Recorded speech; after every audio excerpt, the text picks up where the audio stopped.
Voilà, donc moi je suis doctorant en psychologie sociale et cognitive et je fais ma thèse sur un biais de raisonnement dans une discipline du raisonnement assez spécifique qui est le raisonnement causal. Donc je vous en parlerai un peu à la fin.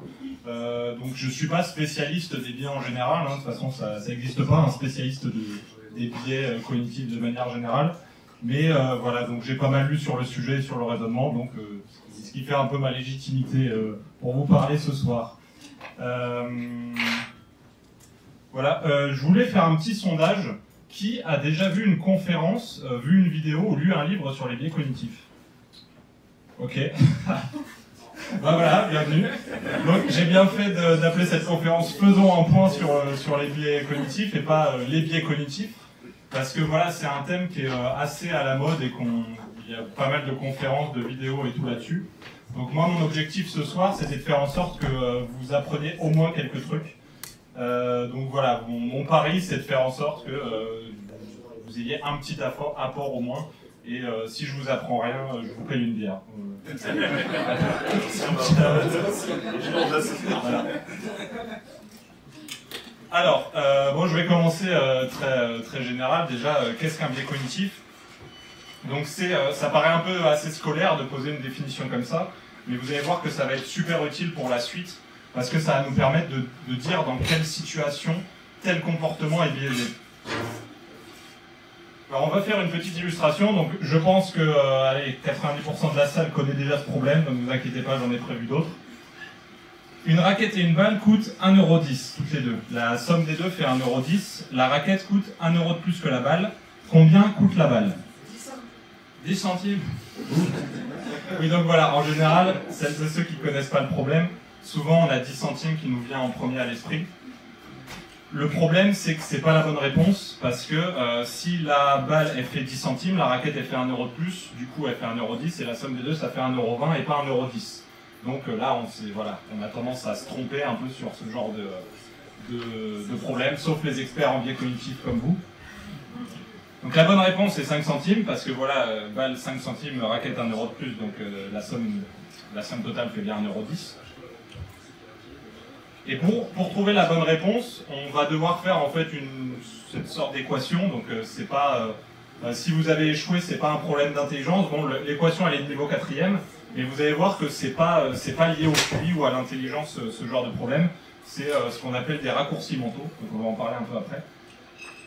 Et donc je me doutais que oui, pardon, voilà. Donc pour vous montrer que c'est pas tellement un problème d'intelligence, ils ont fait passer en fait ces questions. Donc c'est une série de 3 questions. Ils ont fait passer ça dans des grandes universités américaines, et les pourcentages de réussite qu'ils ont obtenus à l'époque, c'était MIT 48%, Princeton 26%, Harvard 20%, et d'autres universités encore plus bas, donc 5% par exemple. Donc on est d'accord, équation niveau 4e, ça craint un peu aussi pour le MIT, quoi.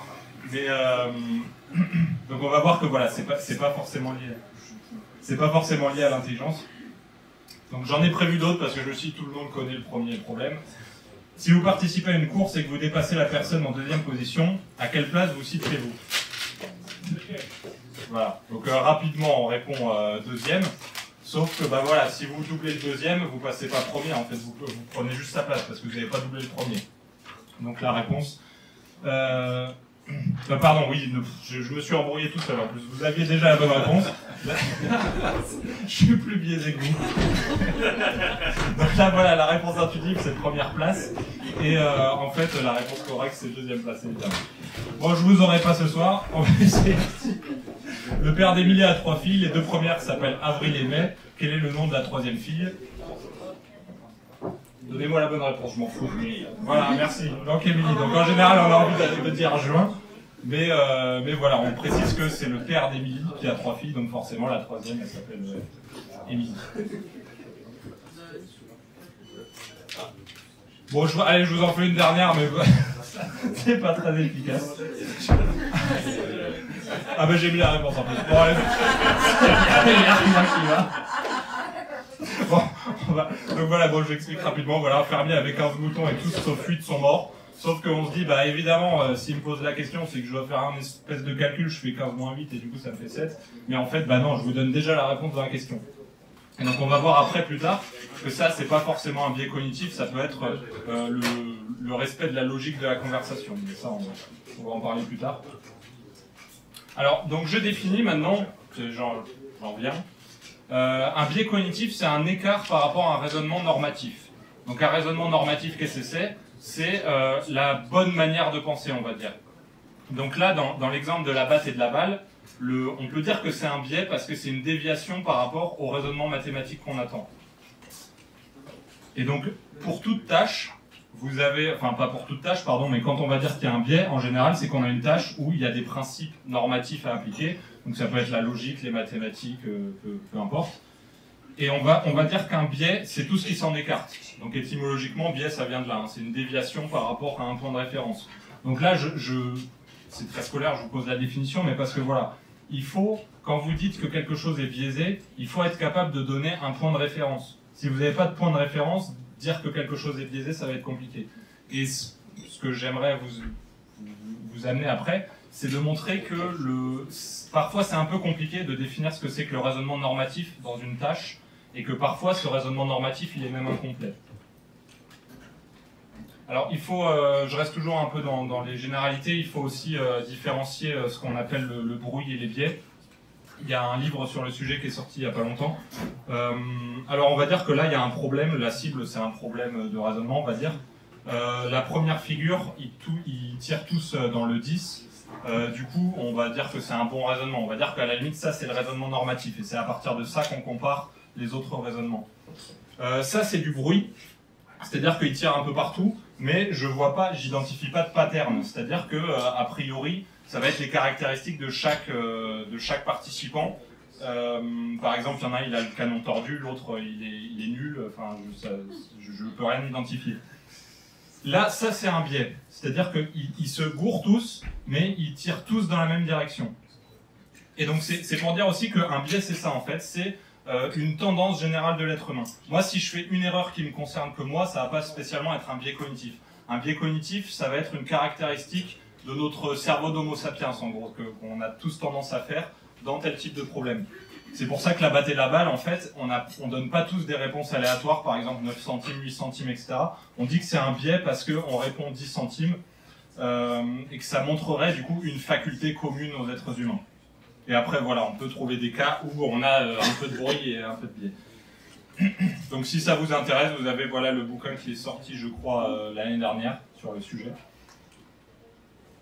Alors aussi, un autre truc que j'aimerais préciser, c'est que quand on juge les biais, on juge la manière de raisonner plus que la conclusion. C'est-à-dire que je prends par exemple deux individus, ils doivent choisir une solution entre une solution qui a 75% de réussite et une solution qui a 40% de réussite. Mon individu A, là, il choisit la solution à 40%, et mon individu B, il choisit la solution à 75%. Mon premier individu est réussi grâce à cette méthode, mon deuxième, il échoue. Qu'est-ce que je fais? Du coup, je dis que elle est biaisée et lui, il est pas biaisé? Non. En fait, en général, c'est pour ça que je vous ai mis, c'est le chemin plus que la destination qui va compter. C'est qu'on va dire que lui, il est biaisé parce que c'est un écart par rapport au raisonnement normatif lié aux probabilités. C'est-à-dire, on s'attend à ce qu'il choisisse la solution qui a la meilleure probabilité de réussite. Donc, c'est en ça qu'on va dire que lui, il est biaisé, même s'il a réussi. Un autre exemple. Voilà, mon individu A, il fait le raisonnement suivant. Tous les hommes sont mortels, Platon est mortel, donc Socrate est mortel. Donc là, la conclusion, elle est bonne. A priori, Socrate était mortel. Mais le problème, c'est qu'il ne peut pas du tout déduire ça des prémices précédentes. Donc là, on va dire aussi que c'est un raisonnement biaisé, même si la conclusion est juste. Et on a pareil un individu B, lui, qui peut dire tous les hommes sont bleus, Platon est un homme, donc Platon est bleu. Donc là, je peux conclure logiquement cette conclusion vis-à-vis des prémices précédentes, mais sauf que la conclusion, elle est fausse. Donc je vais plutôt juger, on va dire, le processus. Voilà. Bon, maintenant, quand on a posé un peu la définition générale, maintenant, ça va un peu servir de fil rouge pour évaluer les situations. Maintenant, j'aimerais vous présenter un peu, même si vous êtes très certainement nombreux à connaître ça déjà, mais quelques biais cognitifs du quotidien pour savoir un peu de quoi on parle plus précisément. Donc alors, déjà, pourquoi autant d'intérêt pour les biais? C'est un terme, comme je vous le disais, qui est assez à la mode, qu'on entend pas mal. c'est qu'on a tendance à un peu faire face à l'absurdité de nos comportements. Des fois, on sort pareil du XXe siècle, on a connu les guerres, la Shoah, les bombes atomiques, et aujourd'hui, pareil, on se dit la planète se réchauffe, alors et pourtant on se fait la guerre, des fois on prend des thérapies qui ne marchent pas. Enfin, on est un peu fatigué de nous-mêmes, quoi. Et du coup, on a besoin de comprendre pour s'améliorer, d'où l'intérêt pour les biais. Il y a aussi des enjeux sociétaux. Donc ça, c'est un auteur sur le sujet qui a mis en perspective ce débat. Il nous disait, en gros, si l'être humain il est biaisé, donc ça va être dans des situations comme, je sais pas, l'effet des préjugés sur les prises de décision judiciaires, par exemple, bon, on est tous d'accord, c'est un problème. Il faut qu'on s'en débarrasse. Donc il y a deux solutions, en fait. Soit on débiaise l'humain, donc ça va passer par l'éducation, la zététique, tout ça. Bon, on va voir que c'est compliqué, cette voie-là, quand même. Plus que ce qu'on pense, soit on le remplace par une IA. Donc là, vous voyez, je vous ai pris le domaine juridique, mais c'est un peu l'enjeu sociétal qui est là en train de se passer, c'est que on essaie de proposer, il y a des recherches, moi par exemple j'emmène aussi sur comment débiaiser les prises de décision dans les contextes judiciaires, mais vous avez aussi des sociétés qui proposent des IA capables de prendre des décisions judiciaires à notre place. Donc voilà, il y a aussi un enjeu sur les biais à ce niveau-là. Alors voilà, maintenant je vais parler un peu je vais passer en revue quelques biais. Donc évidemment, on parle toujours du biais de confirmation quand on parle des biais. Donc c'est lorsque je vais chercher à confirmer mon avis plutôt que de le réfuter. Donc par exemple, mon avis, c'est que les femmes conduisent moins bien que les hommes. J'ai un premier cas, je vois une femme qui conduit mieux qu'un homme. Je vais me dire, bah ouais, mais c'est une exception. Et ça, on le voit aussi avec souvent les stéréotypes.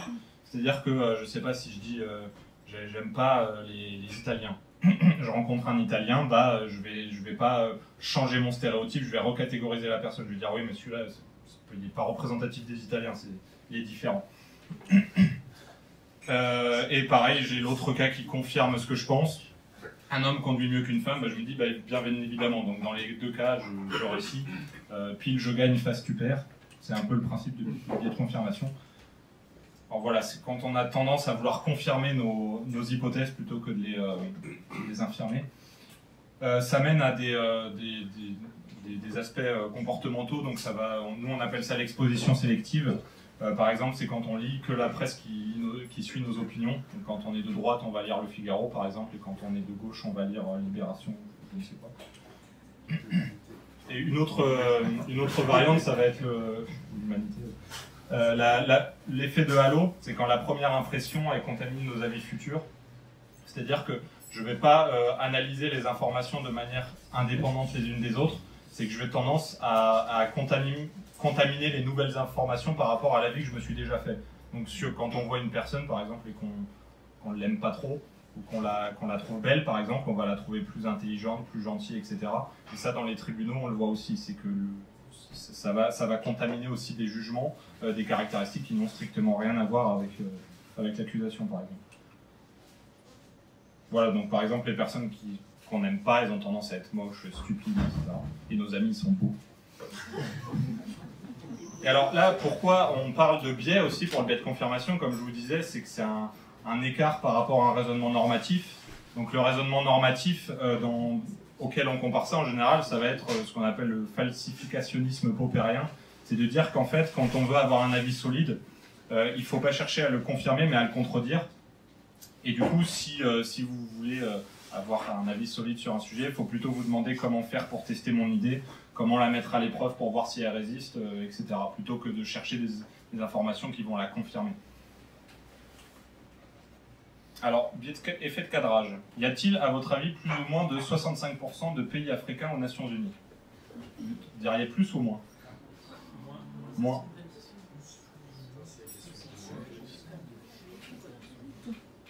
J'adore parce que... Est-ce que plus de 65% des pays africains sont représentés aux Nations Unies, ou est-ce que c'est plus de 55% des pays des Nations Unies sont africains? Non, parmi les pays qui sont aux Nations Unies, combien sont africains? Ah, je dirais moins. Merci. Ouais, parce qu'il y a un petit doute, parce que vous savez que je suis là pour vous arnaquer. Donc voilà, c'est moins. À votre avis, vous direz combien, ça vu le pif comme ça? 30 20 Bon, ça va, vous n'êtes pas trop influençable. Le contexte joue, peut-être, je sais pas. Alors ce qu'on a fait, c'est que c'est une étude, enfin c'est pas moi qui l'ai fait, hein. Quand on demande aux gens, à votre avis, il y a plus ou moins de 10% de pays africains aux Nations Unies, mais ils disent bah plus, ok, bah alors combien? Ils disent en moyenne 25%. Et quand on dit, à votre avis, il y a plus ou moins de 65% de pays africains aux Nations Unies, en moyenne, ils répondent 45%. Donc là, encore une fois, on en discutera après de savoir si c'est un biais, ce genre de choses. Mais tout simplement, c'est que là, a priori, on n'a pas trop de connaissances en fait sur la proportion de pays aux Nations Unies, puis on s'en fout quoi. Et du coup, bah, on va se baser sur des indices contextuels. Là, ici, on se dit, bah, s'il me dit 10%, c'est qu'a priori, c'est pas trop loin, donc ça va influencer mon jugement. Et je vais pas faire une analyse objective de ce que je pense vraiment par rapport à mes connaissances. Et voilà, bah, bonne réponse, c'est 28%. Bon, j'ai repris ça de l'étude, je sais pas si c'est encore vrai. Et voilà. Bon, un domaine qui est très touché par les biais aussi, c'est les jeux de hasard. Alors, un jeu de hasard, par définition, c'est aléatoire, vous n'avez pas de contrôle dessus. Et en général, l'être humain, il a une illusion de contrôle. C'est-à-dire qu'on va penser contrôler un événement qui, lui, normalement, est aléatoire. On le voit dans plein de comportements, c'est qu'on préfère choisir nous-mêmes les numéros quand on joue au loto, plutôt que d'avoir des numéros aléatoires. Et pourtant, ça n'augmente pas la probabilité que vous gagnez. On va parler au dé, on va souffler dessus, on va les lancer. On a même vu que les gens lançaient plus fort les dés quand ils voulaient un chiffre plus élevé. Par exemple, si vous voulez un 6, vous allez lancer le dé plus fort que si vous voulez un 1. Des choses comme ça. Et voilà, on n'aime pas trop le hasard. Il y a aussi ce qu'on appelle la presque victoire. Je ne sais pas si vous voyez le bandit manchot, là, le truc où il faut que vous ayez 3 cerises. Bah, si vous en avez eu 2 des cerises, bah, vous allez avoir envie de réessayer. Et du coup, les jeux de hasard dans les casinos, ils utilisent beaucoup ça. C'est quand on se dit, bah putain, j'y étais presque, bah, du coup je recommence. Mais sauf qu'il y a indépendance des coups, donc ça change rien en fait que vous ayez eu les 2 cerises juste avant. Voilà, donc ça c'est lié aussi. L'heuristique de représentativité, c'est croire qu'un événement a plus de chances de se produire si celui-ci ne s'est pas produit depuis longtemps. Donc imaginons, on joue un jeu ensemble, on joue à pile ou face, et vous devez parier sur le côté qui va sortir.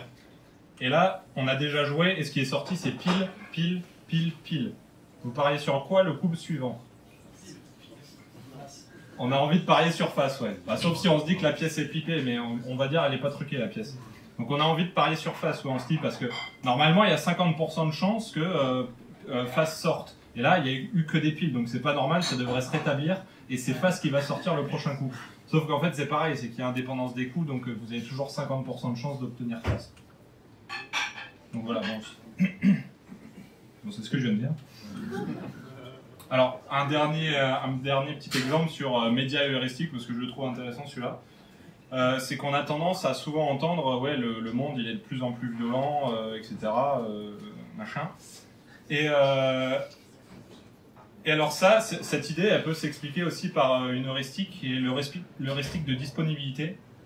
Plus il est facile de se souvenir d'un événement, et plus nous considérons cet événement comme fréquent ou probable. Donc, par exemple, si je vous demande votre avis sur la balance du monde, est-ce qu'il y a beaucoup de violence ou pas, bah, du coup, vous allez devoir vous remémorer les informations que vous avez sur le monde. En général, elles nous viennent des médias, et les médias, ils ont des informations qui, en général, sont plutôt négatives. Et du coup, on va tendance à penser que le monde a une balance plutôt négative. Et donc, vous avez un chercheur qui a travaillé un peu sur la question, qui vient un chercheur d'Harvard, qui a écrit un bouquin qui s'appelle La part d'ange en nous aussi, et qui montre en fait que si on se base sur des données plutôt objectives, on a tendance à voir que la violence a tendance plutôt à baisser. Donc il y en a toujours, hein, beaucoup, je ne suis pas en train de minimiser ça, mais l'affirmation selon laquelle le monde il est de plus en plus violent, elle n'est pas très fondée en fait. Voilà, donc ça c'était pour les médias, et bon, il existerait plein de biais cognitifs a priori. Donc ça, je ne sais pas si vous l'avez déjà vu, c'est le codex des biais cognitifs. C'était juste pour vous dire que ça n'a pas vraiment de valeur en fait, parce que c'est un gars qui s'appelait Buster Benson, qui n'a pas de formation dans le domaine ni rien, qui pendant son congé paternité a décidé de classer tous les biais Wikipédia en catégories. Donc il en a fait 4 comme ça, et ça nous fait un joli codex des biais cognitifs. Donc voilà, après c'est intéressant, hein, mais c'est juste pour dire que vous ne le verrez pas dans un article scientifique ou autre, ça, parce que on va en parler un peu plus tard, mais même ça se débat en fait de savoir si certaines de ces choses sont des biais cognitifs, et est-ce qu'on arrive à les reproduire, enfin à les répliquer expérimentalement aussi, etc. Alors donc maintenant, on va parler un peu de ce que dit la recherche plus actuelle sur le sujet. Donc c'est là où je me suis fixé aussi le défi de vous apprendre des trucs. Ça va peut-être pas marcher. Donc je refais un peu l'historique aussi de la recherche sur le raisonnement.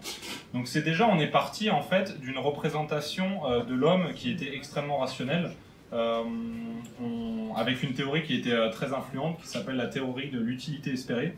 Donc fait par notamment von Neumann, c'est un des pionniers de l'informatique, qui disait que voilà, l'être humain en fait il va chercher à calculer des utilités. Donc des utilités, ça va être des valeurs psychologiques, on va dire.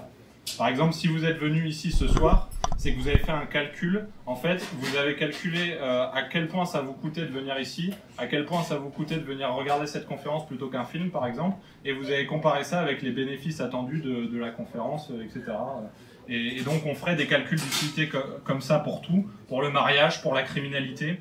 On a un auteur économiste aussi qui nous disait, mais en fait, la criminalité, c'est que vous allez regarder en fait ce que peut vous rapporter le délit et ce que ça peut vous coûter avec la peine. Donc, il faut mettre des peines les plus hautes possibles, comme ça, le calcul d'utilité sera négatif et vous résoudrez la criminalité.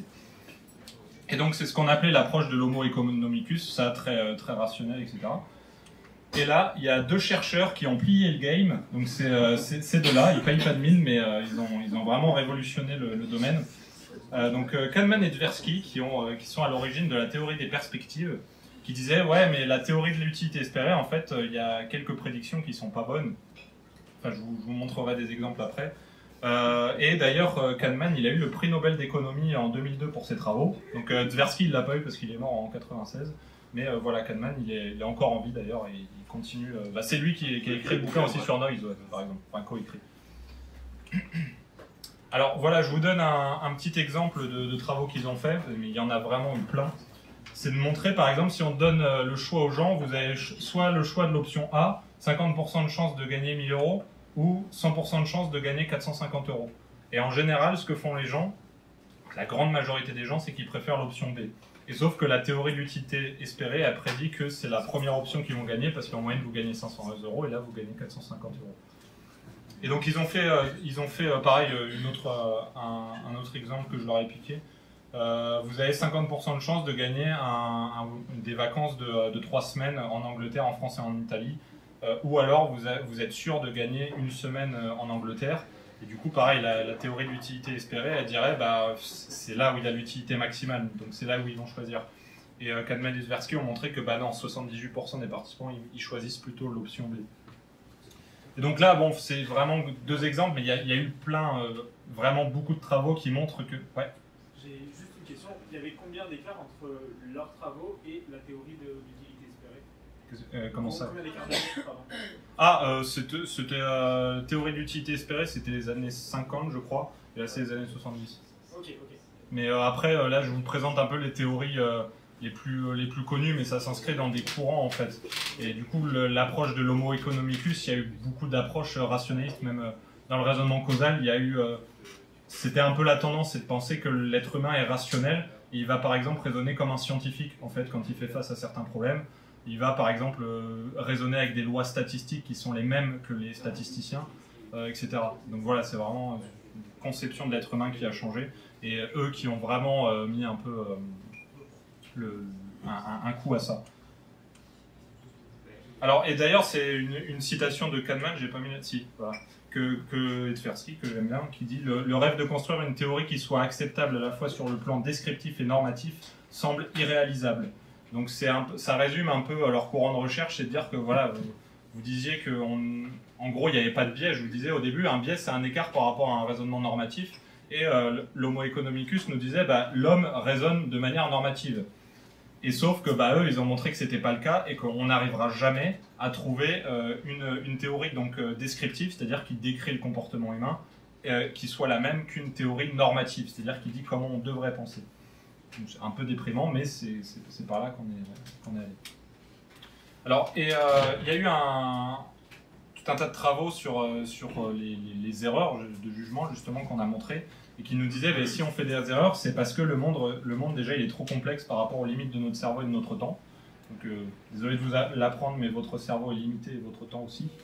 Du coup, c'était une des assumptions qui paraît absurde, mais de l'homo economicus, de dire qu'en fait, on a une capacité de calcul illimitée, on fonctionne exactement comme les modèles mathématiques, etc. Et sauf que voilà, nous sommes limités, donc c'est déjà un premier facteur à prendre en compte. Et on n'a pas toujours le temps, ni l'utilité, ni l'énergie, ni suffisamment d'informations pour traiter les problèmes dans toute leur complexité. On a souvent besoin de raccourcis mentaux, ce qu'on appelle les heuristiques de jugement en psychologie. Le problème, c'est que ces raccourcis, parfois, ils nous trompent, c'est ce qu'on appelle les biais cognitifs, du coup, quand ils dérivent du raisonnement normatif qu'on attendait. Et alors là, ça, c'est en général, on prête ça à Kahneman et Tversky, mais c'est pas eux qui sont à l'origine de cette théorie, c'est eux qui l'ont popularisée. Mais de dire qu'en fait, on aurait deux modes de pensée dans notre tête. On aurait un lapin, lui, qui est très très rapide et qui nous donne des réponses automatiques. Donc par exemple, je vais vous le montrer après. On aurait le lapin en fait qui arrive en premier, donc il est automatique, c'est-à-dire que vous ne choisissez pas de le mettre en place. Si je vous dis comment vous vous appelez, votre prénom, il vous vient en général de manière automatique. Si je vous dis 53 x 2 plus 33, etc., vous allez plutôt devoir passer en système 2, vous n'avez pas de réponse automatique qui survient. Donc c'est pour ça qu'il est en pointillé, c'est qu'il est contrôlé, c'est-à-dire qu'il est automatique, il n'est pas obligé de venir en place. Donc voilà, j'aime bien mettre des citations parce que je trouve qu'ils disent bien. Les gens s'appuient sur un nombre limité de principes heuristiques qui réduisent les tâches complexes d'évaluation des probabilités et de prédiction des valeurs à des opérations plus simples de jugement. Donc le monde est trop compliqué, du coup on a un lapin avec des raccourcis mentaux qui va vite et qui nous permet de prendre des décisions rapidement. Donc là, pour reprendre l'exemple de la raquette et de la balle, on a le lapin, lui, qui va très très vite pour ce problème. Il nous dit, bon bah il me dit le total ça fait 1,10 €, il me dit 1 € de plus, donc a priori il faut que je fasse 1,10 € moins 1, ça fait 10 centimes. Donc sauf que c'est faux, mais il va vite, et d'habitude il est efficace. Et quand on met en place la tortue, elle nous dit, attends, je pense que 10 centimes c'est pas bon, on va réfléchir. Et du coup, je fais cette opération qui me prend un peu plus de temps, mais qui me donne la bonne réponse. Donc voilà, je pose un peu les bases, mais on va voir que cette histoire, ça a été un peu remis en question par la recherche. Voilà, donc si ça vous intéresse, vous avez le pavé de Kahneman sur le sujet, système 1, système 2, qui est hyper intéressant d'ailleurs, qui explique bien de ça. Et pour montrer aussi que les théories dual process, donc c'est ces histoires de système 1, système 2 automatique contrôlé, c'est très à la mode et le nombre de publications a beaucoup augmenté, donc je ne l'ai pas refait cette courbe moi-même, mais aujourd'hui c'est encore très cité. Alors ouais, comme je vous disais, on utilise le système 1 la grande majorité du temps, c'est-à-dire que vu que déjà c'est automatique, on n'a pas besoin de réfléchir, en fait on a des réponses qui vont nous venir automatiquement la plupart du temps. Le problème c'est qu'elles sont rapides mais elles sont faillibles. Alors la question c'est pourquoi ? Je vais vous demander de revenir un peu 300 000 ans en arrière et de vous imaginer, vous avez deux homo sapiens, vous en avez un, il s'appelle John, il prend des décisions très rapides et qui sont basées sur son expérience du terrain. Et l'autre, il s'appelle Albert, et il prend son temps pour réfléchir afin de bien maîtriser son sujet. Sauf que il y a 300 000 ans, c'est-à-dire que Homo sapiens ne domine pas la planète, on peut se faire bouffer du jour au lendemain, et la survie c'est galère. Vous avez vu ces slides de qualité quand même. La question c'est, si vous avez à parier, qui va pouvoir survivre et transmettre ses gènes, John ou Albert ? C'est John,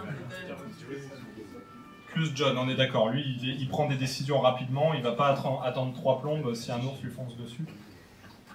Donc c'est un peu l'idée générale, c'est de dire que d'un point de vue adaptatif, c'est plus efficace d'avoir des stratégies qui marchent bien la plupart du temps et qui sont très rapides, plutôt que des stratégies un peu plus fiables, mais qui demandent plus d'énergie et qui prennent plus de temps. Donc voilà, l'idée c'est que on serait plutôt des descendants de John que d'Albert. Voilà. Deuxième mauvaise nouvelle de la soirée. Alors voilà, j'ai remis une citation, après je crois que j'arrête avec les citations promis. Mais, donc Kahneman qui nous disait, voilà, ce livre, donc en parlant de système 1, système 2, il est en grande partie consacré aux défauts de l'intuition, mais il ne s'agit pas, en s'intéressant à nos erreurs, de nier l'intelligence humaine, pas plus que l'attention accordée aux maladies dans les textes médicaux ne nie la bonne santé. Nous sommes pour la plupart en bonne santé la majeure partie du temps, tout comme l'essentiel de nos jugements et de nos actes sont la plupart du temps appropriés. Donc voilà, l'idée de Kahneman et de Tversky et de tous ces chercheurs, c'est pas de dire que voilà, on est totalement biaisé la plupart du temps. Non, c'est que si on a des heuristiques, c'est qu'elles sont ultra efficaces la plupart du temps. Et souvent, elles nous trompent pour des problèmes qui sont assez abstraits et complexes. Par exemple, la plupart des gens sont plutôt rationnels dans la vie de tous les jours, même les complotistes, quand il s'agit de remplir le frigo ou d'emmener les gosses à l'école, etc., tout le monde s'en sort à peu près. Même quand on veut traverser la route et qu'on doit estimer le temps qu'une voiture va mettre à arriver, on s'en sort plutôt pas mal, donc on a quand même des heuristiques plutôt efficaces. Alors, le biais cognitif, ça serait le fruit d'un conflit. Donc, je vais vous montrer après, donc, entre l'intuition qu'on a et la logique. Comme je vous disais, c'est toujours cette histoire d'écart. Donc, je vous donne un exemple de conflit, parce qu'après, c'est un exemple qui est très souvent utilisé dans les recherches actuelles sur le sujet, ces histoires de conflit. Donc, je vous donne un exemple. Toutes les fleurs ont besoin d'eau, les roses ont besoin d'eau, j'en conclus que les roses sont des fleurs. La question, est-ce que je peux conclure ça à partir des prémices précédentes? Bon, si vous le sentez aussi. Pour ceux qui ne le voient pas, je vous fais un schéma. Donc je dis, voilà, là je fais un cercle, un ensemble avec tout ce qui a besoin d'eau. Je mets du coup les fleurs dedans, donc toutes les fleurs ont besoin d'eau, donc c'est le cas, toutes les fleurs ont besoin d'eau. Les roses ont besoin d'eau, mais sauf que les roses, là, avec cette affirmation, je peux la mettre n'importe où dans le cercle. Donc je ne peux pas forcément conclure que les roses sont des fleurs. Voilà. Donc ça, c'est un exemple de conflit parce que notre intuition nous dit, bah oui, la conclusion, elle est bonne, les roses, c'est des fleurs, donc a priori, ça m'a l'air vrai ce que tu me racontes. Sauf que quand je passe en mode plus analytique, on va dire que je regarde la logique des propositions, là, je vois que non, je ne peux pas conclure à ça avec la logique des propositions. Et donc voilà, maintenant je vais vous présenter un peu plus les études actuelles qui ont utilisé ce genre d'exemple. Et ce que je voudrais vous amener à vous montrer aussi, c'est qu'on a montré que les réponses logiques, elles ne requièrent pas forcément le système 2. Comme je vous disais, on met en général le lapin et la tortue. La logique n'est pas que dans la tortue. Ce qu'il y a, c'est que dans les études, la plupart des raisonneurs en fait, qui trouvent la bonne réponse, c'est qu'ils l'avaient déjà de manière automatique. C'est-à-dire qu'en général, dans les études, on dit bon bah allez-y, répondez automatiquement la réponse qui vous vient à l'esprit. Et la plupart des gens, en fait, ils ont la bonne réponse déjà de manière automatique, sans avoir eu le temps de réfléchir, etc. Et ce qui montre bien ce tableau, donc là on regarde juste l'encadré en rouge, c'est ce qui compte. C'est que là, c'est quand on leur dit répondez immédiatement tout de suite, et là, c'est quand on leur dit prenez le temps, allez-y, réfléchissez. Et là, ce qu'on voit, c'est qu'il n'y a quasiment pas d'augmentation en fait entre les deux. Et la plupart des raisonneurs, en fait, qui ont bon à la fin, ils l'avaient déjà au début, à la réponse automatique, hyper rapide, etc.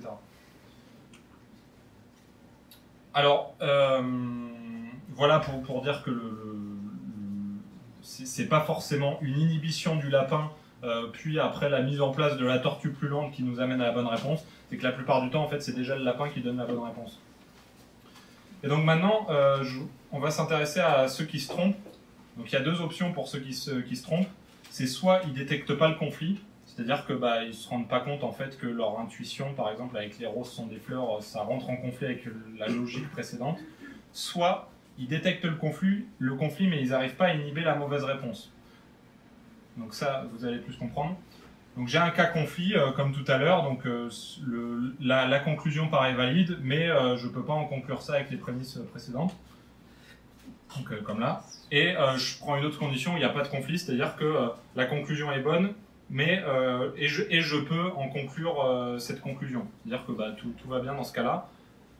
Si les participants ne font pas de différence, s'ils ne détectent pas le conflit, c'est-à-dire que s'ils voient que leur intuition elle rentre en conflit avec la logique des propositions, ils ne devraient pas faire de différence entre les deux cas. C'est-à-dire qu'ils ne devraient pas mettre plus de temps ici ou avoir moins confiance ici. Je ne sais pas si je suis clair. J'ai pas compris. Ok, je répète. Donc là, la question qu'on veut tester, c'est est-ce que les participants qui se trompent, c'est-à-dire que ceux qui disent oui, ça je peux en conclure que c'est bon vis-à-vis des prémices précédentes, je veux savoir, est-ce qu'ils se rendent compte quand même qu'il y a un truc qui cloche? Et c'est-à-dire, est-ce qu'ils se rendent compte qu'en fait, ça, leur intuition, ça va à l'encontre de la logique des propositions précédentes. Et s'ils ne s'en rendent pas compte, ils ne vont pas faire de différence entre ce cas-là et ce cas-là.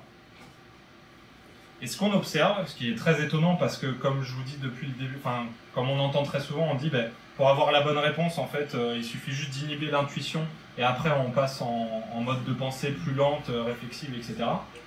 Et ben ce qu'on voit c'est qu'en fait quand on est dans le cas d'un conflit, c'est-à-dire que quand la logique est en conflit avec l'intuition de la conclusion, on voit que les participants ils mettent beaucoup plus de temps et ils ont beaucoup moins confiance dans la réponse. Et ça, c'est des résultats qui ont été retrouvés à de nombreuses reprises avec d'autres indices que la confiance et le temps. Et ce qu'on voit, c'est que ça, si les participants ne se rendaient pas compte qu'il y a un conflit, ben on ne devrait pas le voir, ça. Et donc voilà, ça, on a même vu ça quand on force vraiment les participants à répondre le plus rapidement possible. Par exemple, quand on leur dit « Bon, je vous pose la question, la batte et la balle, et je vous dis « Ah, répondez maintenant ». Ou alors même on a fait des tâches par exemple pour les mettre en ce qu'on appelle en surcharge cognitive, on leur demandait de compter pour être sûr qu'ils ne puissent pas réfléchir en fait vraiment et analyser la logique des propositions. Et on voit que c'est pareil en fait, ils font vraiment la différence entre les cas de conflit et les cas de pas de conflit. Et donc ça nous a amené en fait je parle de nous mais c'est pas moi, sur un modèle un peu plus hybride pour le coup, de dire qu'en fait on aurait des intuitions qui sont parfois biaisées, donc plus heuristiques, etc. Mais on aurait aussi des intuitions logiques.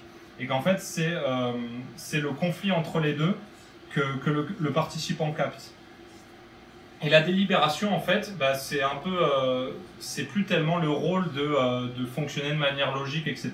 C'est plus, en fait, de faire l'arbitre entre les deux, de monitorer et de voir, en fait, laquelle mettre en place. Et laquelle justifie aussi, donc ça je reviendrai après. Et du coup, ce qui expliquerait aussi que bah, certains individus, enfin ceux qui réussissent, ils aient la bonne réponse de manière intuitive, c'est qu'en fait il y aurait plusieurs cas où on aurait un cas où les gens en fait ils ont des intuitions logiques qui sont beaucoup plus entraînées. Donc ça va être par exemple des gens qui travaillent, je sais pas, en mathématiques ou autres sur ce genre de problème, qui eux en fait ont automatisé ce genre de processus et qui ont des intuitions mathématiques qui vont prendre le pas sur des intuitions plus heuristiques comme le 10 centimes par exemple. Et donc on aurait des profils en fait comme ça et entre les gens et ça déterminerait notre réussite ou notre échec aux différents problèmes. Donc là vous voyez qu'en fait ces gens-là ils ont la bonne réponse et après ici et ici, donc vous voyez que les intuitions elles vont varier en force en fait en fonction de ce que vous entraînez, et que c'est là où les gens captent le conflit en fait, ils se plantent, mais ils se rendent compte qu'il y a quelque chose qui cloche. Alors voilà, maintenant j'aimerais un peu rentrer un peu plus en détail sur le problème du biais. Donc quand on est biaisé, la source peut venir de plein d'endroits. Donc, par exemple, si j'échoue à la tâche de la batte et de la balle, ça peut être un problème de connaissance. Par exemple, c'est est-ce que je connais les mathématiques? Si un enfant ne répond pas à ma question de la batte et de la balle, je ne vais pas me dire il est biaisé. Par exemple, ça va être un problème de connaissance. Il faut juste que dans ce cas-là, je le forme aux mathématiques. Ça peut être aussi un problème de traitement. Est-ce que je sais utiliser les mathématiques? Donc là, je peux connaître les mathématiques, mais mal les utiliser. Dans ce cas-là, bah, il va falloir plus s'entraîner, automatiser et travailler sur ces intuitions logiques. Ça peut être aussi un problème de représentation. Est-ce que j'ai bien compris ce qu'il faut faire? Donc là, dans le cas de la batte et de la balle, ça ne s'applique pas vraiment, mais je vous montrerai après des cas où ça peut être ça, en fait, le biais, c'est que juste on ne comprend pas exactement quel est l'objectif. Et dans ce cas-là, il faut clarifier les attentes.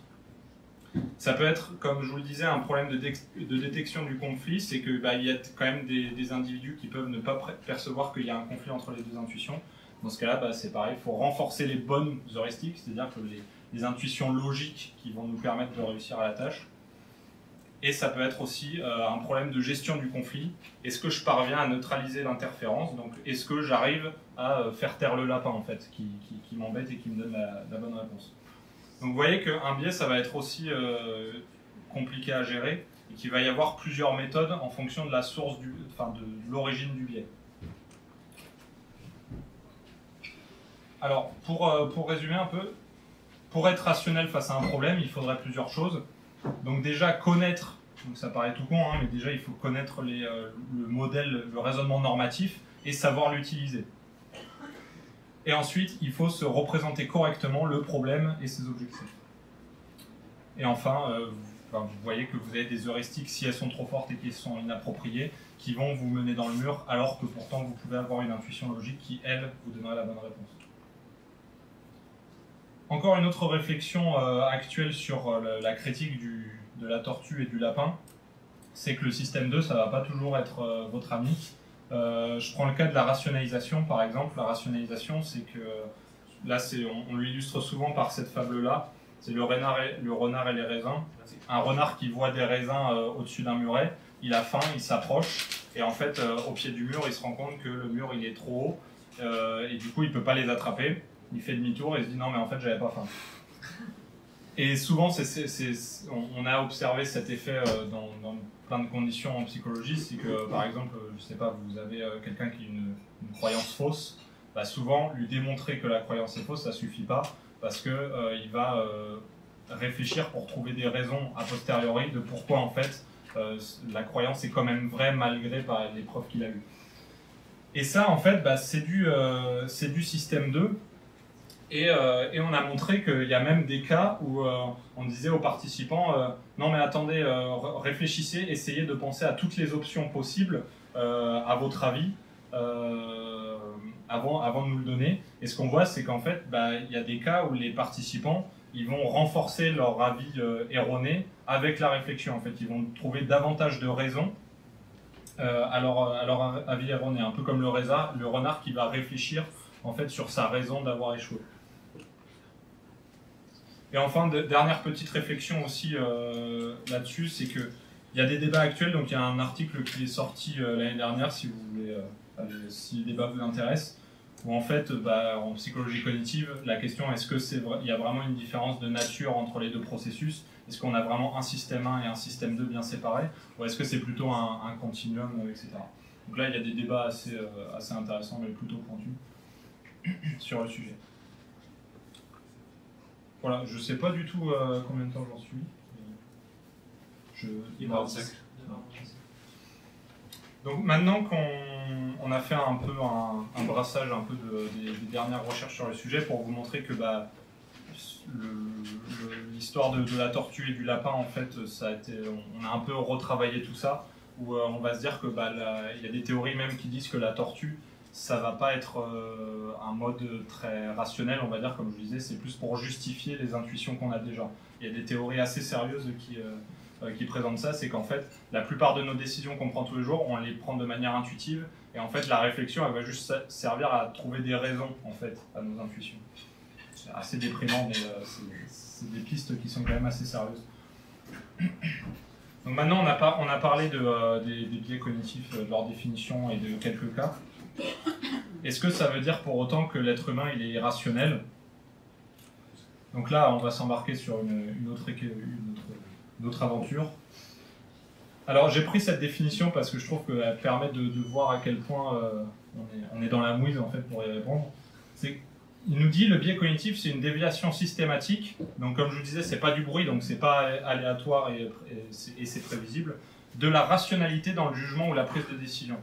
Sauf que le problème, c'est qu'on n'a pas de définition claire et reconnue de ce qu'est être rationnel. Il y en a même plusieurs en fait en philosophie, en psychologie. Donc je vais vous en présenter quelques-unes et elles ne sont pas nécessairement exclusives. Alors, vous avez en général, quand on dit que quelqu'un est biaisé, on a cette définition de la rationalité en tête. C'est qu'on va dire, c'est la rationalité normative, c'est la mesure dans laquelle le comportement d'une personne est conforme aux règles d'un système normatif formel utilisé pour définir un raisonnement ou une prise de décision correcte. Donc en gros, c'est que c'est pareil. Dans une tâche, la tâche de la raquette et de la balle, vous êtes rationnel si vous utilisez les mathématiques. Parce que c'est le système normatif formel, c'est les mathématiques. Et du coup, il faut le définir à chaque fois. Donc ça, c'est une première définition. Donc bah, c'est plutôt, voilà, comme je vous dis, ça peut être assez compliqué parce qu'il faut à chaque fois définir ce que c'est que le modèle normatif pour dire si quelqu'un est biaisé. Donc déjà, c'est pas simple, mais vous voyez qu'on a aussi d'autres définitions de la rationalité. On a par exemple ce qu'on appelle la rationalité personnelle, ou appelée rationalité individuelle ou instrumentale. et c'est la mesure dans laquelle un individu réussit à atteindre ses objectifs personnels. Et en fait, quasiment tous les individus de cette planète, la plupart du temps, sont rationnels comme ça. Donc, par exemple, je prends un exemple. Mon objectif, c'est d'être apaisé par rapport à l'angoisse de la mort. Je vais croire à une vie après la mort. Si on se place dans la définition précédente, on se dit oui, mais le cadre normatif, en fait, c'est l'acquisition de preuves, c'est la méthode scientifique, etc. Du coup, vous êtes irrationnel vis-à-vis de ça. Mais on peut dire oui, mais si mon objectif c'est ça, par exemple, je peux être considéré comme rationnel. Par contre, si mon objectif c'est pas ça, mais c'est de croire que ce pourquoi j'ai suffisamment de preuves fiables, etc., on peut m'objecter que oui, c'est pas rationnel, je devrais suspendre mon jugement, etc. Je ne sais pas. Et donc vous voyez que cette rationalité personnelle, si vous partez de ce point de départ-là, ça va être très compliqué en fait de dire que quelqu'un est biaisé, parce que la plupart du temps, on est rationnel par rapport aux objectifs qu'on se fixe. Une autre rationalité, donc j'ai un peu abordé, la rationalité limitée, c'est l'idée que les gens ont une rationalité instrumentale, donc notamment pour atteindre leurs objectifs, comme la définition précédente, mais dans les limites de leur appareil cognitif et de sa capacité de traitement limitée. Donc c'est-à-dire que de toute manière, le monde il est trop compliqué pour notre petit cerveau, donc dans tous les cas, en fait, on n'arrivera pas à avoir une bonne représentation du monde, mais on peut s'attendre à ce que j'ai une bonne représentation du monde vis-à-vis de mes capacités. Donc on va détailler un peu plus. Donc c'est voilà, cette idée aussi que nos fonctions cognitives sont limitées, que ce soit l'attention, je ne peux pas faire attention à tout, je ne peux pas tout mémoriser, je ne peux pas tout détecter, mes capacités de détection, de déduction aussi sont limitées. Donc pour vous donner un exemple aussi, est-ce qu'il est rationnel de dire que l'œil est irrationnel ou biaisé parce qu'il ne capte pas toutes les fréquences du spectre électromagnétique? Non, parce qu'en fait, c'est que déjà l'œil, ça va être coûteux pour lui de tout capter, et en plus ça ne sert pas à grand chose, donc lui il va plus capter ce dont il a besoin pour s'adapter, etc. Donc ça va être ça, une rationalité limitée. Autre exemple, par exemple, mon objectif c'est de tuer un moustique. En plus, ça va bientôt arriver. J'ai deux options. Je peux utiliser une bombe nucléaire.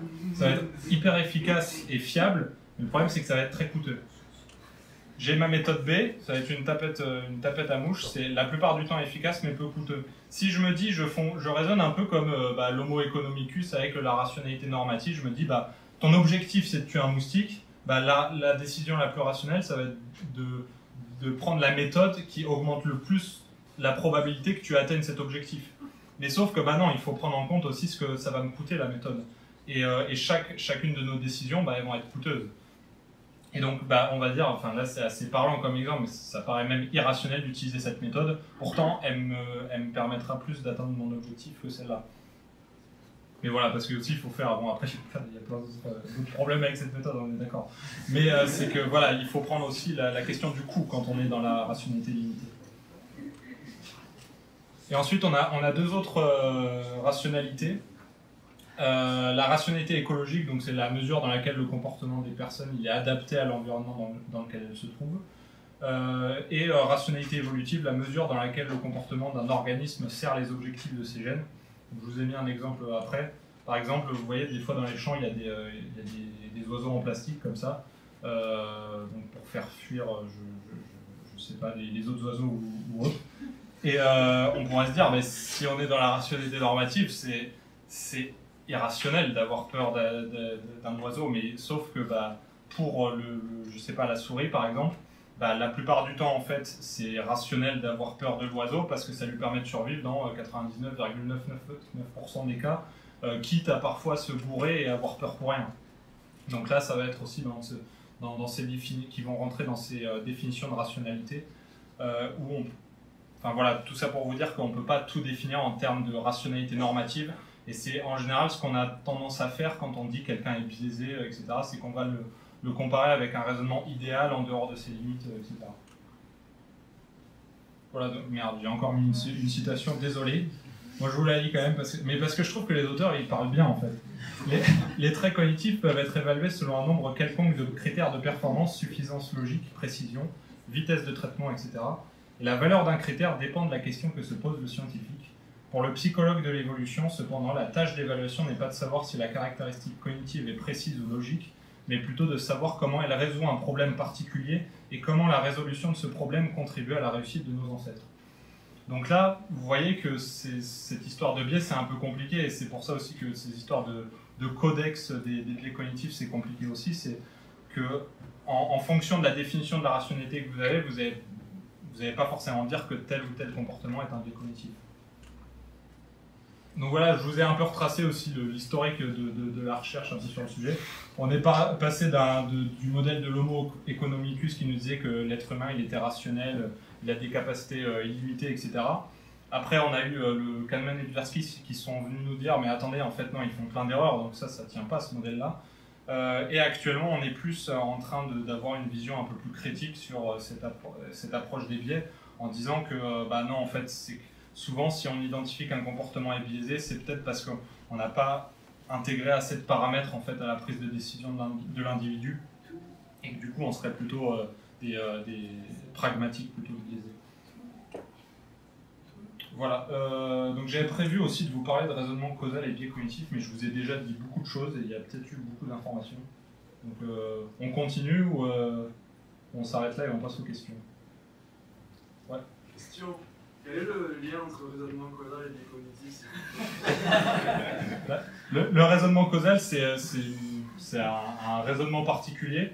Et du coup, on a identifié des biais dans le raisonnement causal comme dans le raisonnement en général. Et en fait, la question, c'est que moi, je suis plutôt expert de ça. Et du coup, c'était plus vous parler de cas plus précis. Après, je sais que là, l'exposé, il était assez dense. Donc, on peut faire une petite pause. Tu veux reprendre un peu à boire en point, faire une petite pause? Non, mais ça va le faire. Peut-être pour les autres aussi en fait. Ah, ok. Bon, après, il n'y a plus que cette partie-là après, mais c'est qu'on reste encore sur des choses assez abstraites. On fait une pause du coup?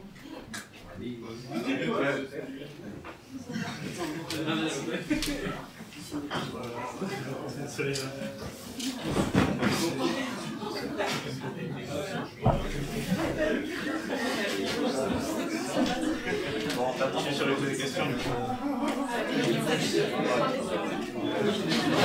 Non, c'est pas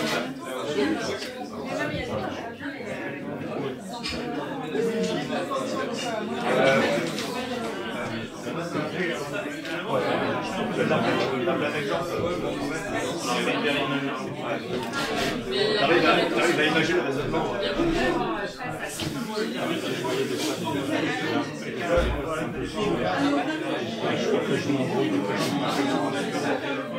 Toujours s'adapter sur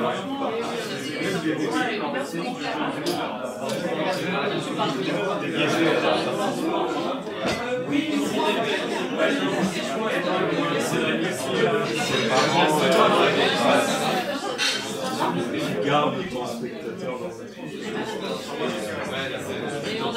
que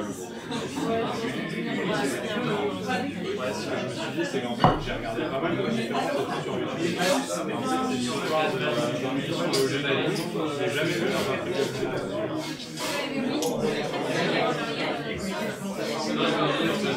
c'est pareil de la chose.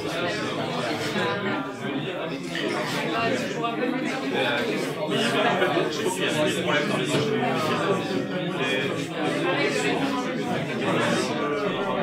on a vu ça,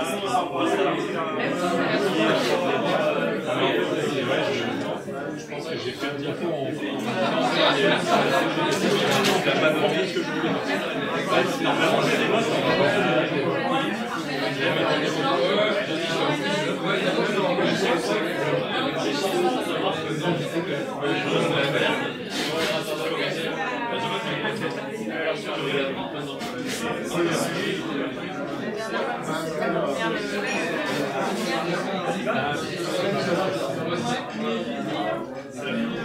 En fait, je pourrais venir une heure là-dessus. Je vais te poser une question sur le cerveau cognitif.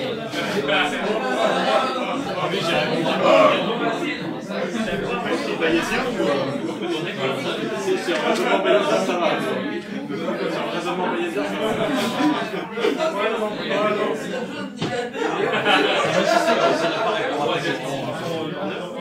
parle du raisonnement bayésien. T'en parles?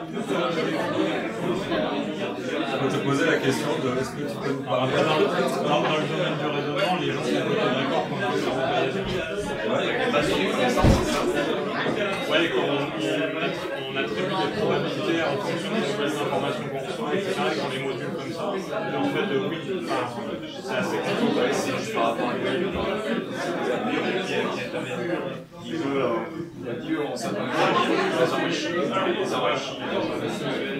Ça paraît assez logique, quoi. On a une mémoire. Et puis c'est pareil pour le raisonnement causal. Je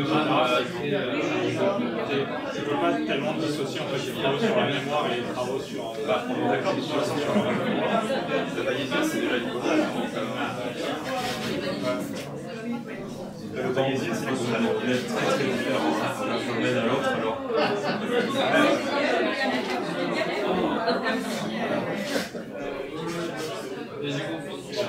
suite. Du coup, là, c'est tout la team est revenue. C'est programmation de quel siècle?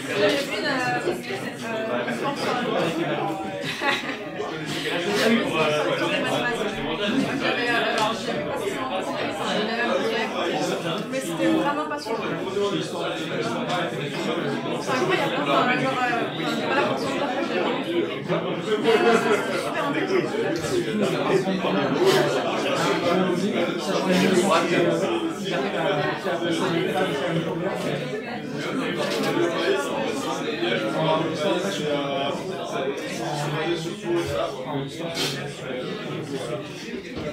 intéressant.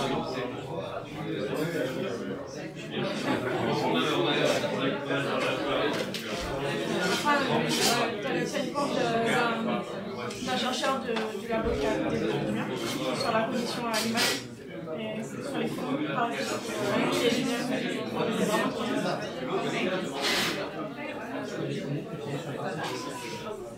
alors c'était sur leur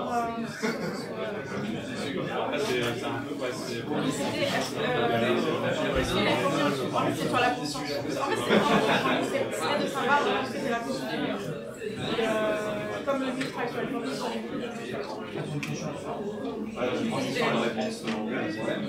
c'était une question, en gros, c'était de la définition de la science.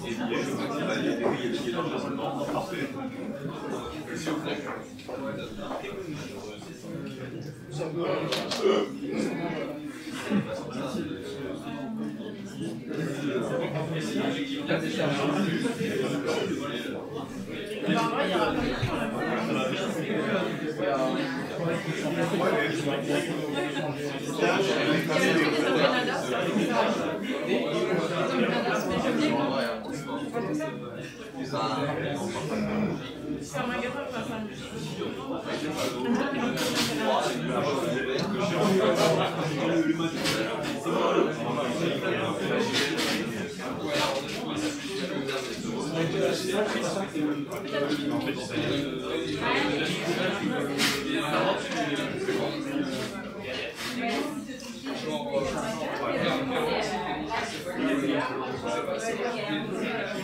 Des questions sur l'inhibition.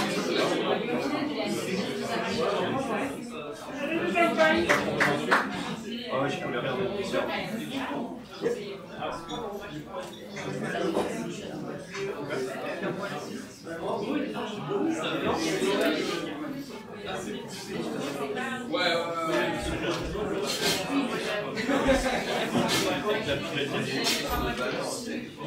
Il y a un resto qui est ouvert sur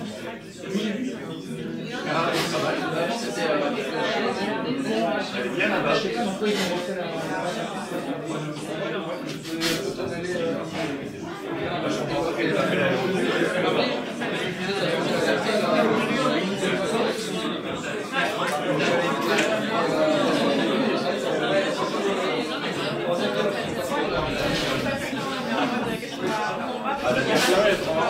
La diapo de jeune, Einstein, elle est parfaite. Ouais, elle est incroyable.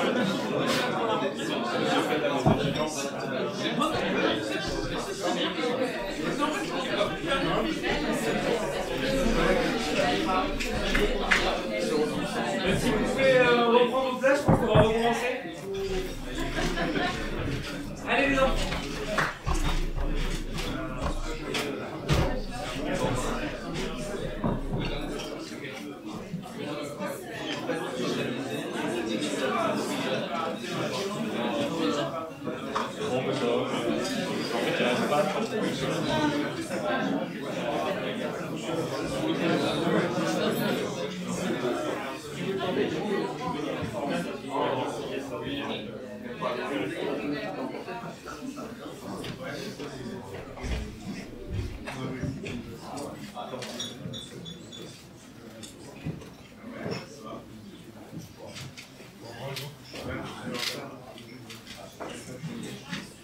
Voilà. Bonsoir à toutes et à tous, merci d'être là.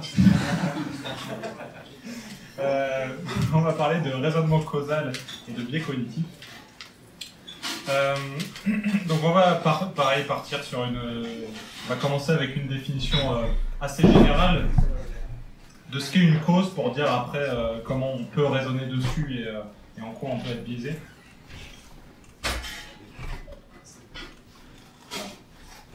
Alors, définition très théorique, tout ça, mais ne vous inquiétez pas, je vais donner des exemples. Qu'est-ce qu'une cause? On peut dire que A est une cause de B si lorsque A est présent, B est présent, et lorsque A est absent, B est absent également. Donc, en gros, je peux dire que A cause B quand lorsque je vois qu'il y a A, il y a B, et lorsqu'il n'y a pas A, il n'y a pas B. Donc, typiquement, ça c'est la méthode expérimentale. Ça va être un cas où on a un groupe expérimental, par exemple, on veut tester l'effet d'un médicament sur la guérison. Ben, on voit, en fait, le médicament est une cause de la guérison si, lorsque le médicament est présent, il y a la guérison, et lorsqu'il n'y a pas le médicament, c'est-à-dire qu'on met un placebo, par exemple, ben, il n'y a pas la guérison. Et là, on peut, donc, c'est très schématique parce que c'est plutôt probabiliste la médecine, mais en gros, c'est ça. Et le problème, c'est que dans notre vie de tous les jours, on voit des séquences d'événements qui sont uniques. Par exemple, si je prends cette assiette, je la balance sur un verre et que le verre se casse, vous ne voyez pas la condition où je n'ai pas balancé l'assiette. Vous voyez uniquement la condition où il y a A à causer B. En fait, vous ne voyez que ça. Et du coup, bah, le raisonnement causal, c'est ce qui va vous permettre de remplir le vide, en fait. C'est de vous dire, bah voilà, s'il n'avait pas lancé l'assiette, le verre ne se serait pas cassé. Et ça, vous pouvez faire ce raisonnement avec vos connaissances sur le monde, etc. Donc voilà un peu la base du raisonnement causal. Pour donner donc, ce que je disais, on observe généralement qu'une seule configuration. Prenons un exemple, par exemple au hasard. Hein. J'ai pris de l'homéopathie et 3 jours plus tard, mon rhume a disparu. Donc là, ouais. Juste un doute sur la partie juste avant. Est-ce que ce ne serait pas que B est une cause de A? Non. Pourquoi? Parce que... Non, mais en fait, la réponse est de présenter la raison, il faut savoir qui est la cause de l'un de l'autre. Si tu as donné une dimension temporelle, Oui, de manière séquentielle, c'est-à-dire qu'on a A, après on voit B. Voilà. Voilà, en fait, j'avais fait des petites animations. Voilà, en fait, je vois A, après je vois B, il n'y a pas A, je vois pas B. Voilà. Donc voilà, là je suis dans un cas, par exemple, je dis que l'homéopathie elle a guéri mon rhume. C'est que je suis uniquement dans le cas où je vois la prise du traitement et il manque des... Donc je vois cette configuration-là, j'ai l'homéopathie et j'ai la disparition du rhume, mais j'ai pas un cas, toute chose égale par ailleurs, où je ne l'ai pas pris et je vois s'il se passe exactement la même chose. Donc pour ça, il va falloir voilà, des études en médecine, etc. Et souvent, ce qui se passe dans nos erreurs de raisonnement causal, c'est qu'il va nous manquer des informations. Et nous, on a très envie d'attribuer les causes des environnements qui nous entourent. Donc, par exemple, la cause de ce bruit, c'est parce qu'on verse... Et voilà, donc notre cerveau, c'est une machine à créer du sens. On a besoin de comprendre notre environnement pour pouvoir s'y adapter. Et du coup, on a tendance à un peu être trop proactif dans la recherche des causes et parfois on va en attribuer alors qu'il n'y en a pas. Et notamment, c'est pour ça qu'on confond aussi corrélation et causalité. Donc, je ne sais pas si vous connaissez ce site, mais qui réfère plein de corrélations qui fonctionnent. Donc là, c'est le nombre de films avec Nicolas Cage et le nombre de noyades dans les piscines. Et on voit qu'il y a une corrélation assez forte de 66%. Et bon, voilà, on voit que c'est assez absurde a priori. Hein, si on enlève tous les films avec Nicolas Cage, il continuera quand même d'y avoir des noyades dans les piscines. Et là, pareil, une corrélation encore plus forte, qui est à 99%, c'est énorme. C'est le taux de divorce dans le Maine avec la consommation de margarine par habitant. Et pareil, ça corrèle extrêmement bien. Et donc, voilà, pour dire que bien souvent, les erreurs de raisonnement causal sont liées à un manque de données. Donc là, on va donner des exemples un peu plus pragmatiques.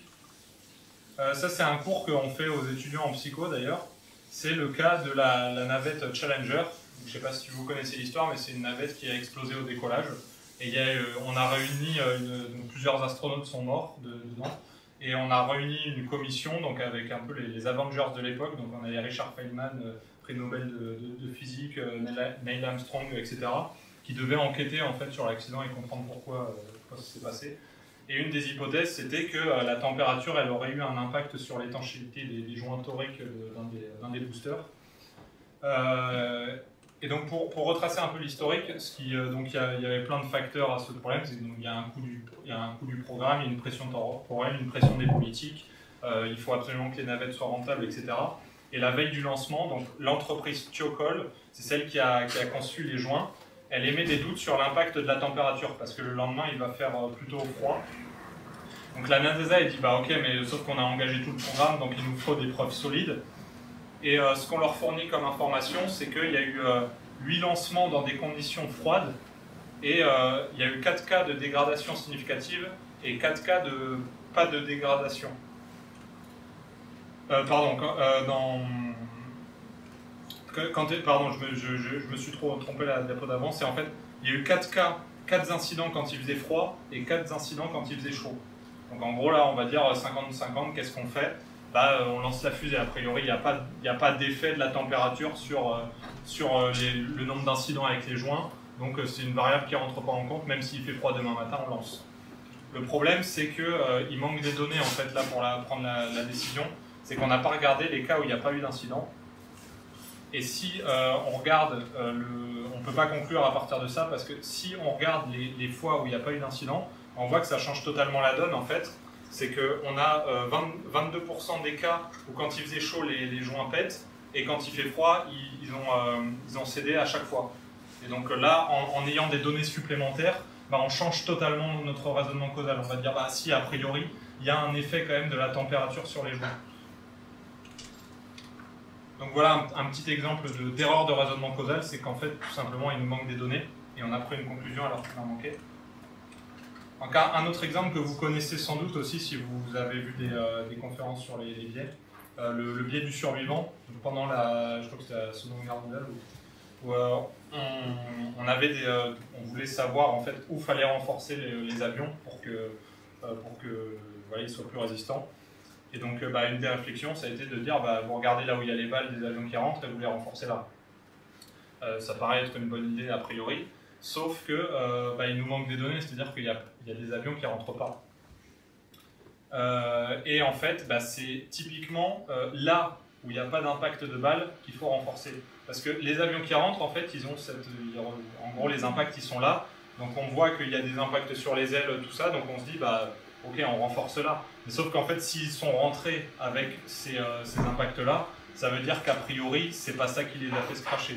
Les avions qui ne sont pas rentrés, c'est justement ceux qui ont eu les zones sensibles touchées ici.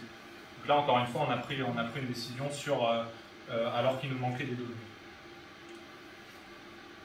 Alors, premier problème du raisonnement causal, c'est qu'il manque des données, parfois pour prendre des décisions. Deuxième problème, c'est qu'il y a trop de causes pour chaque événement. Donc là, il y a un exemple qui illustre bien.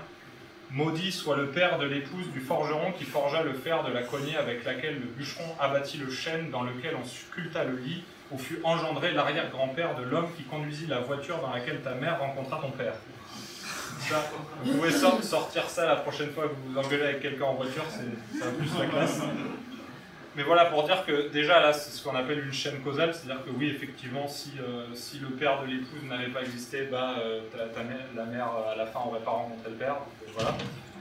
Mais il y a aussi après le fait que chaque événement ait une multitude de chaînes causales aussi.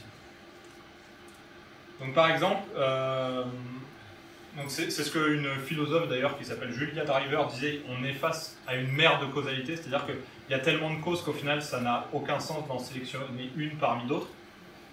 Donc là par exemple, vous avez un incendie d'une maison, on me demande quelle est la cause de l'incendie, quelle est la réponse pertinente. Est-ce que je vais dire que c'est l'oxygène, parce que ça rentre dans la définition, c'est-à-dire que c'est une condition nécessaire, s'il n'y a pas d'oxygène, il n'y a plus le feu. Est-ce que c'est parce que les matériaux de la maison ils sont inflammables? Est-ce que c'est parce que les pompiers ils sont pas capables de se téléporter et qu'ils ne peuvent pas éteindre le feu directement?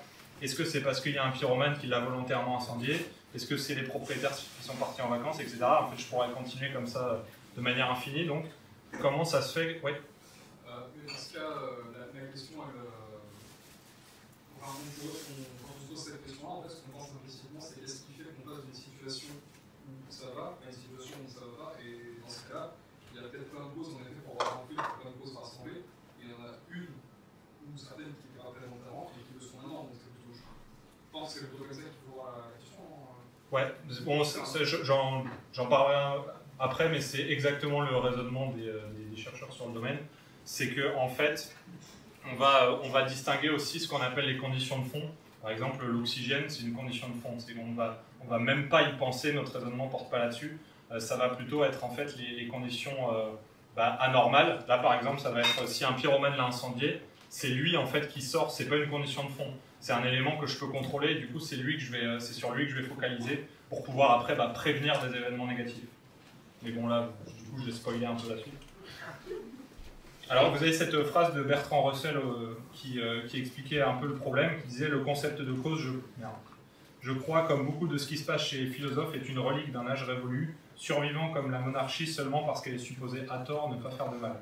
Et il y a pas mal des philosophes, notamment David Lewis, Eslo, etc., des philosophes contemporains qui ont réfléchi sur les questions de la causalité, qui disent non mais laissez tomber, arrêtez d'utiliser ce mot-là, il n'y a pas de raison vraiment absolue d'utiliser ce terme et d'en sélectionner une parmi les autres, et du coup ça va plus être des raisons psychologiques pour le coup. Et un outil pour le coup pragmatique, c'est que ça va, comme vous l'avez dit, ça va être un outil d'action sur le monde. C'est qu'on va sélectionner la cause sur laquelle on va pouvoir agir et qui va permettre après soit de provoquer des conséquences positives, soit d'éviter des conséquences négatives. Et c'est pour ça qu'on va en général plutôt s'intéresser à la causalité sur des événements qui sont plutôt négatifs. Donc, par exemple, je vais me demander quelle est la cause du décès de telle personne, pourquoi Notre-Dame de Paris a brûlé, pourquoi il y a un réchauffement climatique, pourquoi ma tartine a disparu, parce que pour montrer qu'il y a des échelles différentes de gravité. Mais voilà, on ne va pas poser des questions en général, sur tous les sujets, ça va être surtout des sujets pragmatiques qui nous servent à améliorer notre quotidien. Donc par exemple, encore une fois, là, je demande quelle est la cause de l'incendie de Notre-Dame. Je vais avoir, en général, on va plutôt dire un ouvrier a jeté une cigarette, par exemple, ça a été une des premières hypothèses. Et pourquoi je ne parle pas de l'oxygène, de l'inflammabilité, etc. Parce que voilà, c'est quelque chose de pragmatique qui va pouvoir me servir. Donc pareil pour la cause du meurtre, je vais dire son voisin lui a tiré dessus, mais après que si je parle de l'hémorragie, de la capacité de pénétration d'une balle, le fait que son cerveau a été privé d'oxygène et tout, ça ne nous sert à rien en fait de mentionner ces causes dans une conversation. On veut savoir qui est le tueur, il faut le choper, etc. Alors là, je vais vous montrer l'exemple d'une étude récente sur le raisonnement causal qui montre en quoi on choisit des causes de manière pragmatique. Donc là, c'est un patron qui a 2 employés, Billy et Suzy, et il leur dit, bon, Billy, sois sûr de ne pas être présente demain à 9h, et à son autre employé Suzy, il lui dit, Suzy, par contre, toi, tu viens à 9h demain. Sauf que si y a 2 employés qui rentrent à 9h le lendemain dans la pièce, l'alarme se déclenche. S'il n'y en a qu'un, elle ne se déclenche pas. Et ce qui se passe, c'est que le lendemain matin, le lendemain matin, les 2 rentrent et l'alarme se déclenche. On demande aux participants dans quelle mesure chaque individu, donc Billy et Suzy, ont causé le dommage. Et donc en général, quand on s'intéresse à la causalité et au raisonnement normatif sur le sujet, on va dire les 2 sont des conditions nécessaires. C'est ce qu'on appelle une structure causale conjonctive à placer à Noël pour pas. Donc normalement, on n'est pas censé faire de différence entre les 2 agents. Donc si les gens ne veulent pas être biaisés, en fait, il faut qu'ils mettent un score de 50-50 aux 2. Et ce qu'on voit, c'est qu'en général, on va dire que Billy, il a beaucoup plus causé le déclenchement de l'alarme que Suzy, parce que Billy, il n'avait pas le droit d'être là, et Suzy, elle avait le droit. Et ce qu'a proposé une théorie, c'est que c'est en fait, ça c'est un biais cognitif, c'est de dire qu'on va surestimer le lien causal entre l'individu qui enfreint la norme morale, donc entre Billy et le déclenchement de l'alarme, parce qu'on ne l'aime pas et qu'on a envie de le blâmer, de le punir, etc. Et c'est pour ça qu'on va surestimer en fait le lien causal qui l'unit au dommage. Sauf que il y a un autre courant de recherche qui propose une autre interprétation. Il disait, est-ce que c'est vraiment un biais cognitif? Parce que, comme on disait, il n'y a pas vraiment de bonne réponse pour le raisonnement causal. Donc, quand on vous pose une question quelle est la cause 2, dans tous les cas, en fait, je ne vais pas pouvoir comparer votre réponse avec une réponse idéale, parce que dans tous les cas, ce serait une mauvaise réponse. Et donc, en fait, le mot cause, il nous servirait plutôt à des choses pragmatiques, justement, pour empêcher des dommages, comme on le disait tout à l'heure, et qui peut avoir un sens pour désigner un responsable moral. Et quand quelqu'un nous dit quelle est la cause de X, par exemple, ben en fait, notre première tâche, ça va être de dire, ben, attends, qu'est-ce qu'il veut savoir? Est-ce qu'il veut avoir un responsable moral? Il veut savoir qui est le tueur, par exemple? Ou est-ce qu'il veut savoir voilà, qu'est-ce qu'il veut savoir? Et l'hypothèse de cette approche, c'est de dire que la perception du lien causal, elle n'est pas altérée par nos émotions, c'est pas notre perception qui change, c'est tout simplement notre volonté d'être pertinent vis-à-vis de notre interlocuteur, en lui désignant un facteur qui va être utile à la conversation. C'est que là on me demande quelle est la cause, bah, je dis Billy parce que c'est le responsable moral.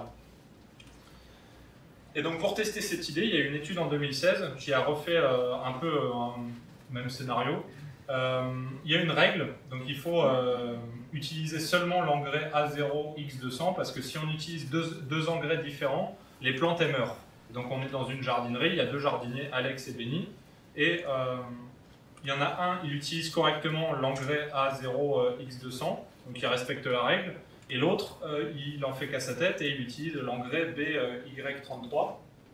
Donc on est un peu dans le même schéma que le scénario de tout à l'heure. Et on demande aux participants, alors, qu'est-ce qui a causé le dessèchement des plantes? Est-ce que c'est la fertilisation par Alex ou la fertilisation par Benny? Donc ça, c'est la condition personne. Dans la question, on va leur proposer des personnes. Et dans une autre condition, on leur dit qu'est-ce qui a causé le dessèchement des plantes?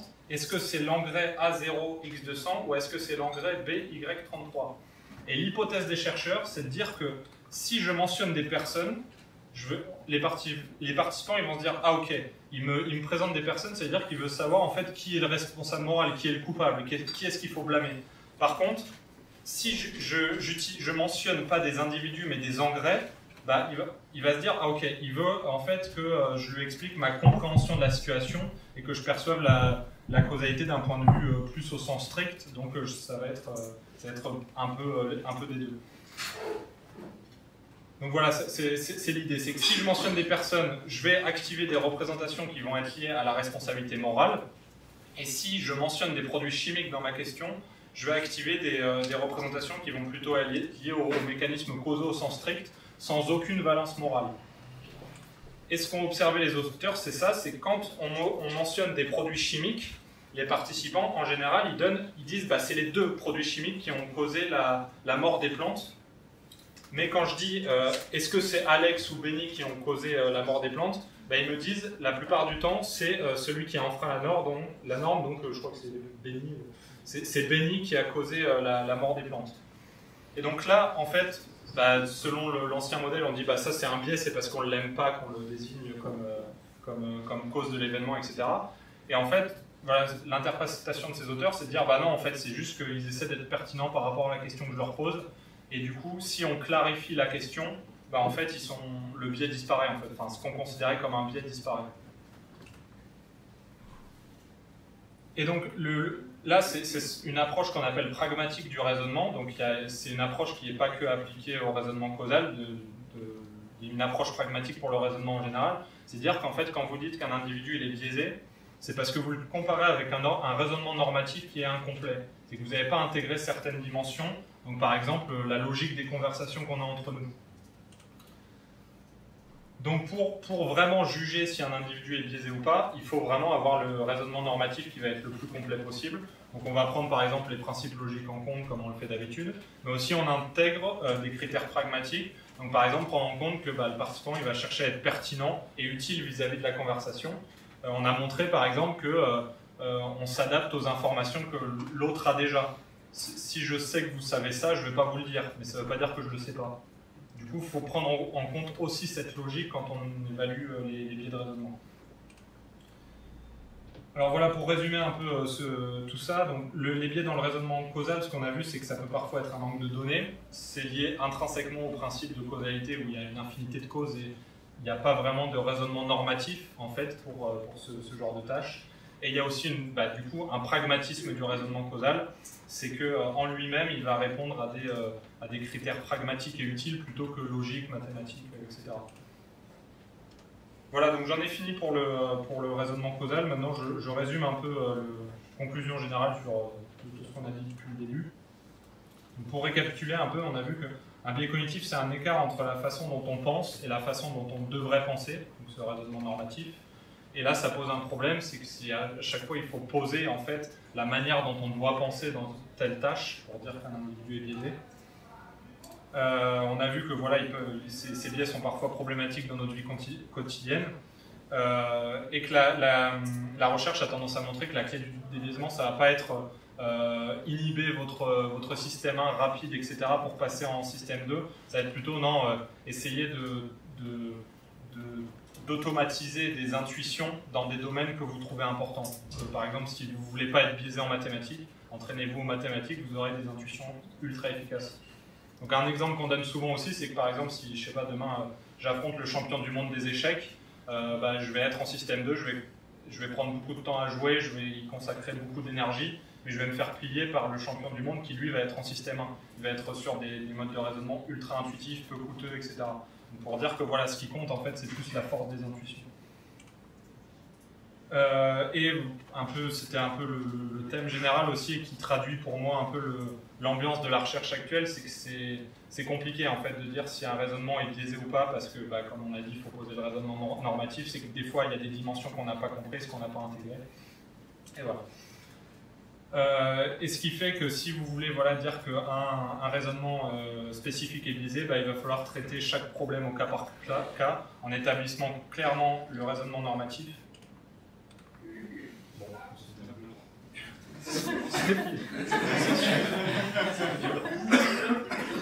Et j'ai pas eu le temps de lire la fin de la phrase, donc je me souviens même plus ce que j'ai marqué. Enfin voilà. Merci.